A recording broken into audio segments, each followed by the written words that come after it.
Ya, baik Auda, kita dalam segmen Biro Mencegah Rasuah di mana kita akan berbicara mengenai dengan penyiasatan, perbicaraan dan rayuan, dan alhamdulillah pagi ini kita telah pun menjemput ya seorang tetamu undangan kita, iaitu Yang Mulia Puan Ajah Suhana binti Haji Sudin, iaitu pengarah Biro Mencegah Rasuah. Assalamualaikum Puan. Waalaikumsalam warahmatullahi wabarakatuh. Alhamdulillah. Hari ini kita diberi kesempatan untuk kembali bersama ni Puan ya dalam segmen Biro Mencegah Rasuah. Apa khabar pagi ini, sihat? Alhamdulillah sehat. Alhamdulillah ya. Ribuan terima kasih kita ucapkan ya kerana bersedia bersama kita pada pagi ini untuk mengongsikan ya bersama kita berdua dan juga kepada penonton-penonton kita ni ya, penyiasatan, perbicaraan dan juga rayuan di Intan ya. Ya, jadi Puan ya, sebagai mukadimah mungkin boleh Puan sedikit recap sedikit apakah yang dimasukkan dengan rasuah dan juga apakah bidang kuasa penyiasatan Biro Mencegah Rasuah. Terima kasih Wali dan Intan. Pada hari ini saya akan menyambung lagi ya perbicaraan kita ni mengenai dengan pemberian pengetahuan public law awareness mengenai dengan undang-undang berkaitan dengan rasuah. Berkaitan dengan topik 2 minggu lepas yang dibawakan adalah bab 5 dan 6 Akta Pencegahan Rasuah dan elemen-elemen yang perlu dibuktikan. Topik hari ini adalah berkaitan dengan penyiasatan. Lepas penyiasatan itu apa sambungannya dan apa terjadi selepas itu. So iaitu hari ini topik saya pada hari ini adalah penyiasatan, perbicaraan dan rayuan. Rasuah secara umumnya merupakan satu perbuatan memberi atau menerima suatu bentuk wang atau bukan wang sebagai upah atau imbalan bagi melakukan sesuatu perbuatan yang mempunyai kaitan dengan bidang tugas seseorang itu. Rasuah adalah perbuatan yang dilarang oleh agama. Orang yang melakukan rasuah adalah orang yang tidak berintegriti, tidak bermoral, tidak jujur, tidak amanah. Rasuah ini bukan saja berbentuk wang tunai, tapi pemberian hadiah, bonus, perkhidmatan, diskaun, pinjaman dan sebagainya. Saya ada menyediakan slide. Ya, ini dia yang dapat kita saksikan pada ketika ini di kaca televisyen ya. Kuasa-kuasa penyiasatan BMR adalah di bawah Seksyen 4 Akta Pencegahan Rasuah. Poster ni saya kredit sikit, poster ni dibuat oleh penuntut tahun 3 perundangan yang menggambarkan kuasa-kuasa penyiasatan BMR, kesalahan rasuah, Seksyen 5A6, meminta, memberi, menerima rasuah sebagai upah, imbalan untuk melakukan atau tidak melakukan satu perkara. Also Seksyen 6C, tuntutan palsu. Seksyen 12, penjawat awam salah gunakan kuasa. Dan Seksyen 12A, penjawat awam memiliki harta tidak terjelas. Dalam pictorial ini ia menunjukkan kesalahan rasuah itu ada duit, bangunan. Sebagai example-nya, tuntutan palsu, dokumen-dokumen, salah guna kuasa. Kadang-kadang ini melibatkan favoritism, pilih kasih dalam satu pejabat awam dan memiliki harta penjawat awam memiliki harta yang tidak terjelas seperti pegawai kerajaan yang living beyond means, terlalu mewah dan gajinya tidak setimpal dengan harta yang dimilikinya. Baik ya. Jadi itulah sedikit perkongsian sebentar tadi ya. Kuasa-kuasa penyiasatan BMR tersebut ya. Kesalahan rasuah, tuntutan palsu, penjawat awam salah guna kuasa, penjawat awam memiliki harta tidak terjelas tadi ya. Jadi mungkin boleh mengongsikan sedikitlah. Bolehkah kiranya Biro Mencegah Rasuah ini menyiasat ya kesalahan lain yang bukan di bawah akta rasuah ini? Terima kasih Wali. Saya juga menyediakan slide seterusnya, iaitu slide prescribed offences. BMR juga mempunyai bidang kuasa untuk menyiasat kes-kes prescribed offences, iaitu kesalahan yang ditetapkan di bawah Kanun Hukuman Jenayah, Penal Code Section 165, Section 213, 214, 215 dan sebagainya, dan juga perintah customs order. Dan kes-kes pembersihan wang haram atau money laundering di bawah Perintah Mendapatkan Kembali Aset Jenayah atau Criminal Assets Recovery Order. BMR juga mempunyai bidang kuasa untuk menyiasat kesalahan lain yang semasa siasatan rasuah. For example, mula-mula aduan atau aduan rasuah, lepas itu siasatan itu menjadi kes pecah amanah, penipuankah, pemalsuan dokumen, ini pun disiasat terus oleh pejabat oleh BMR. Ya. Dan tadi Puan ada menyebutnya mengenai dengan pembersihan wang haram. Jadi mungkin boleh dijelaskan untuk lebih jelas Apa dimaksudkan dengan pembersihan wang haram ini? Ya. Terima kasih.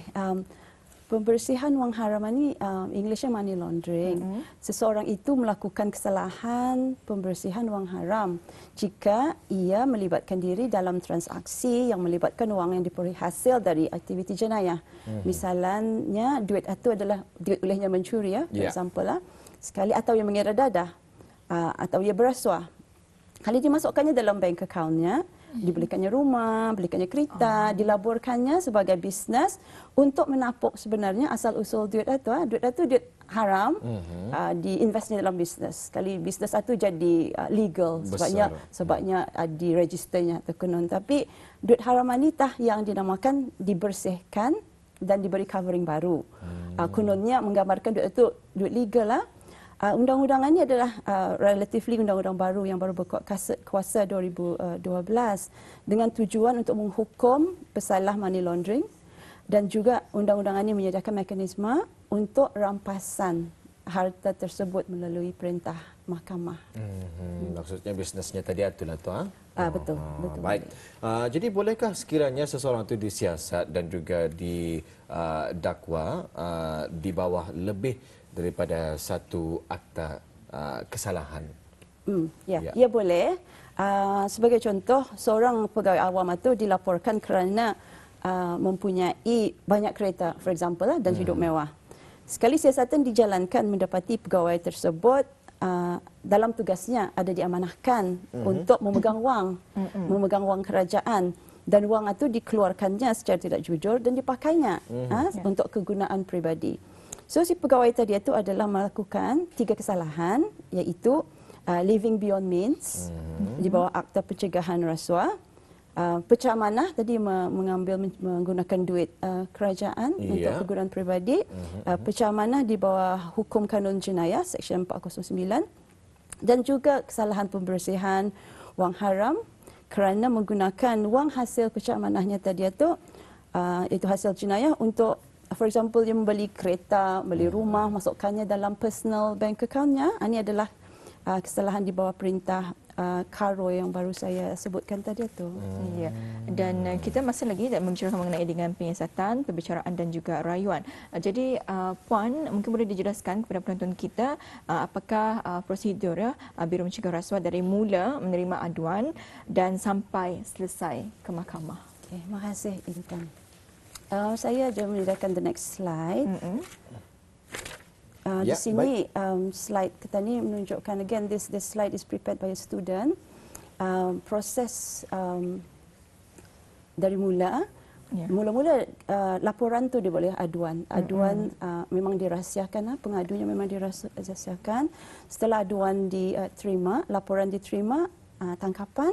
Lepas itu penyiasatan yang kita dicakapkan minggu lepas.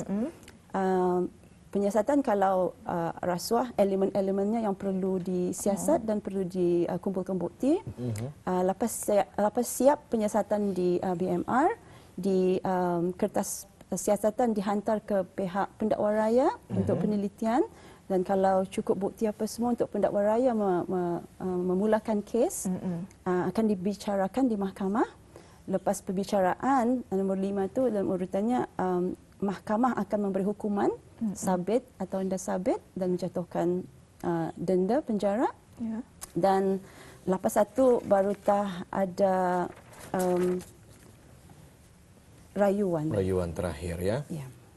Kalau kita lihat di sana, itulah ya antara prosedur yang perlu dilalui ya bagi satu-satu kes tersebut ya.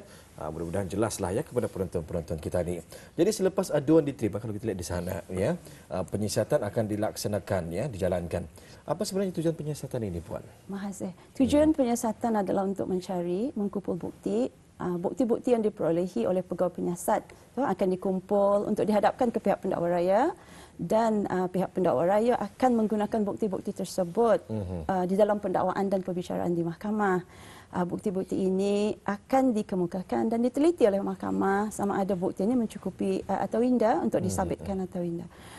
Di bawah Akta Keterangan Evidence Act, bukti termasuk semua kenyataan yang didengar oleh mahkamah melalui saksi-saksi yang dipanggil, oral evidence, atau saksi-saksi lisan yang katanya. Bukti juga adalah termasuk dokumen yang dikemukakan di mahkamah, diperiksa, diteliti, documentary evidence, gambar lukisan raja, peta video, audio adalah misalan bukti yang diperolehi oleh pegawai penyiasat untuk tujuan perbicaraan. Recapping yang sesi lalu, saya dah bincangkan tentang elements of the offence. Rasuah mesti ada bukti, ada orang meminta, ada orang memberi suapan atau imbalan kepada seorang yang berkenaan dengan tugas rasminya. Bukti-bukti yang yang dikumpulkan seperti misalan dalam kes, saya bagi misalan, kes seorang penguatkuasa yang menangkap pasang yang berhalwat, dimintanya laptop untuk tidak mengambil tindakan. Di sini bahan bukti yang dikumpulkan untuk membuktikan elemen kes rasuah adalah seperti saksi-saksi, statement saksi-saksi, mangsa yang mengatakan yang si tertuduh ni benar yang meminta rasuah, meminta laptop, gambar kalau ada, rakaman audio, video, jadual kerja si tertuduh dan lain-lain. Semua ini adalah bukti yang diperlukan untuk mensabitkan kesalahan. Ya, jadi itu antara tujuannya bagi penyiasatan. Jadi Puan, mengenai dengan perbicaraan, mungkin boleh dijelaskan sedikit mengenai dengan perbicaraan dan juga bagaimana dengan rayuan, dan ramai ni yang tidak faham ya apa perbezaan prosiding perbicaraan dan juga rayuan. Terima kasih Intan. Saya ada memberi gambaran di sini. Ini adalah gambar di dalam mahkamah tinggi. Kalau boleh kita lihat. Ini dia di Dewan ya, Puan. Ini di mahkamah tinggi di Bandar. Okey, ya. Kalau bis kita lihat di atas itu tempat hakim duduk, sebelah kanan adalah tempat pendakwa duduk dan sebelah kiri adalah peguam bela duduk. Tertuduh akan duduk di kandang tertuduh sebelah kiri sekali. So ini adalah gambaran di dalam mahkamah. Ini mahkamah tinggi. Kalau mahkamah rendah, dah ambil sikitlah mahkamahnya. So saya bagi gambaran di sini supaya mungkin penonton kita ni yang dah pernah masuk ke mahkamah bicara, inilah proceeding yang dijalankan dalam pendakwaan dan rayuan. Dalam perbicaraan tadi, saksi dan bukti dikemukakan di hadapan hakim.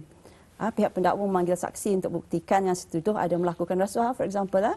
Si tertuduh juga akan memberikan pembelaannya dengan bantahan supaya dilepaskan dari tuduhan ini. So setelah mendengarkan saksi dari kedua belah pihak, hakim akan membuat keputusan sabit atau tidak yang saya cakapkan tadi dan dijatuhkan hukuman denda, penjara atau kedua-duanya sekali, dan juga diperintah di bawah undang-undang diperintah untuk membayar balik jumlah rasuah yang terlibat atau dan kalau gagal yang bayar balik jumlah rasuah itu sekiranya jumlahnya 4,000, so ditambah lagi pemenjaraannya. Dan di bawah Criminal Procedure Code, tadi saya cakap pasal bicara, jatuh sudah hukuman. Di bawah CPC, ya, kalau pihak yang tidak berpuas hati, mana-mana pihak tidak berpuas hati dengan keputusan mahkamah, bolehlah memfailkan notis rayuan kepada mahkamah rayuan.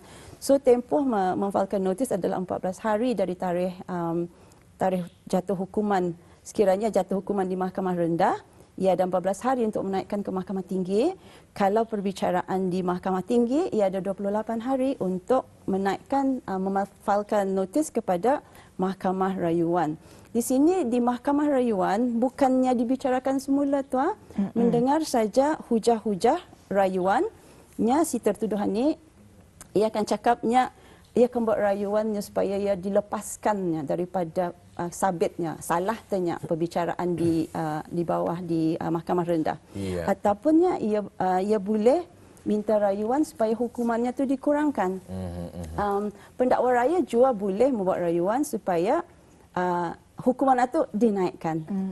Ataupun pendakwa raya juga boleh membuat rayuan kenapa tidak patut hukum dilepaskan dari tuduhan. Itu yang proses yang ada di bawah. Jadi dalam CPC. proses rayuan ini tadi maksudnya boleh jika dia merasakan tidak bersalah, ya boleh dikurangkan hukumannya. Tetapi apabila pendakwa raya tersebut merasakan kenapa ia tidak layak untuk diturunkan, boleh dinaik. Boleh dinaikkan ataupun ditambah semula hukuman yang dijatuhkan kepada pesalah menaikkan.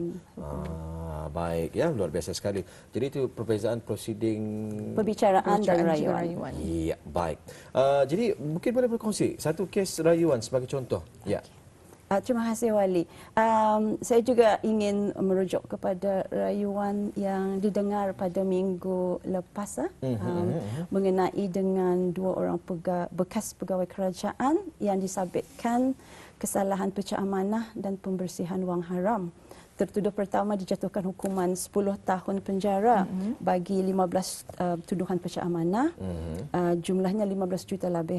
Ya. Dan tertuduh kedua diberi 5 tahun penjara bagi kesalahan pembersihan wang haram kerana menggunakan hasil wang yang diambil dari jenayah pecah amanah daripada tertuduh pertama, dimasukkannya ke dalam akaun peribadi, membeli kereta dan memindahkan wang tersebut ke akaunnya di luar negara.